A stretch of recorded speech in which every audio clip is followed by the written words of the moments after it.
कैसे ठीक होई कहवे कि वो कहलस कि हमार जीजा जी बड़ा बढ़िया सोखा हो आ ले चलता तो कोई तकलीफ ही दूर हो जाए। लेके गईलन, जब गईलन तो कलश के जीजा जी हम कली का बात है, कलश की बड़ी तकलीफ है, फूल तकलीफ का तकलीफ भैया है वो हरी बड़ी बड़ी आज तकलीफ है। वो मेहरुआ कहत है एक लाइन बता देते भाई बल्ला नहीं बात छोड़ा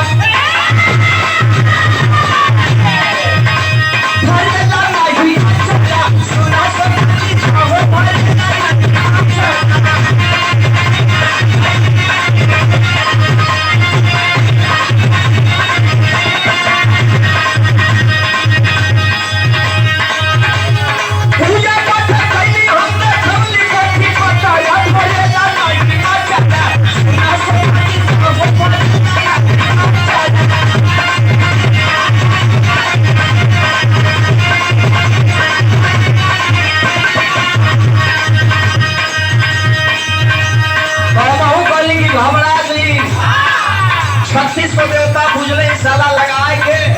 आज को गिरे तेरी झला हरी मरी मरुआ ऐलान मिलान जवन सब धर्मेल के फोड़ के दे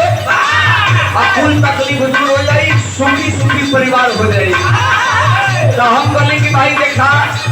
देवता हमारा बड़ा खतरनाक हुआ, पूजा पाठ बड़ा चाहिए तो कहली करे जीजा हो हम तो दर्द दवाई हो जाई में एकदम मुजर गल है। हम कली भी भाई देखा लॉकडाउन में समय गुजर गल है, हम कली लॉकडाउन समय के चले भाई हरो तो मरीज कम में आवत हो तो कहाँ से व्यवस्था देखा भाई कुछ व्यवस्था करे के पड़ी। तो हम मतलब का व्यवस्था करे के